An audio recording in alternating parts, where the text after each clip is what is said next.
Hi, this is Chaplain Leon Stevens. Welcome to Session 5, Denominational Offshoots.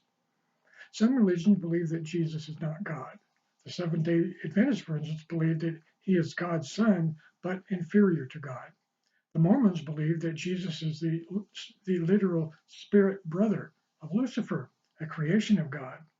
The Bible tells us in John 1, verse 1, "In the beginning was the Word, and the Word was with God, and the Word was God.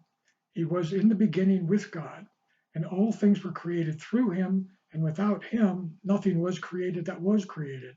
In him was life, and the life was the light of mankind. And the light shines the darkness, but the darkness has not overcome it.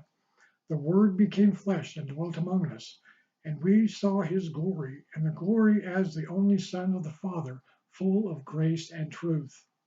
What Jesus taught and what he did are tied inseparably to who he is. John shows us Jesus as fully human and fully God. Although Jesus took upon himself full humanity and lived as a man, he never ceased to be eternal God who has always existed. 1 Timothy chapter 3, verse 16 says, "Without question, great is the mystery of godliness.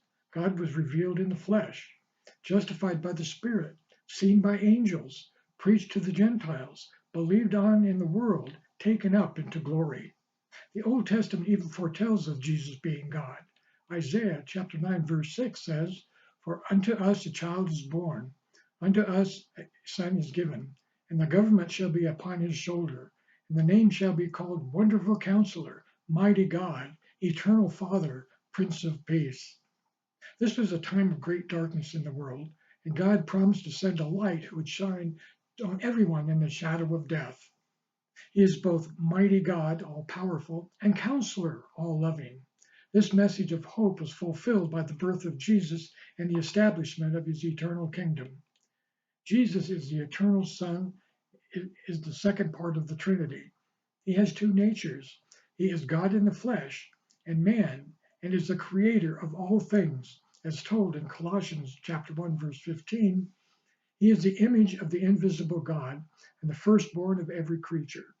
For by him all things were created that in heaven and are in earth, visible and invisible, whether they are thrones or dominions or principalities or powers.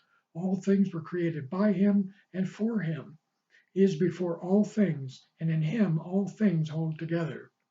This is one of the strongest statements about the divine nature of Jesus found anywhere in the Bible. Jesus is not only equal to God, he is God. He not only reflects God, but he reveals God to us. He came from heaven, not from the dust of the ground like we did. He is the Lord of all and is completely holy and has the authority to judge the world. To believe Jesus is God, one must believe the Bible to be true, and every word is in the spoken word of God. That being said, the false religions and false teachers of the world have it all wrong, and they will pay the penalty for having rejected Jesus Christ, the Son of God.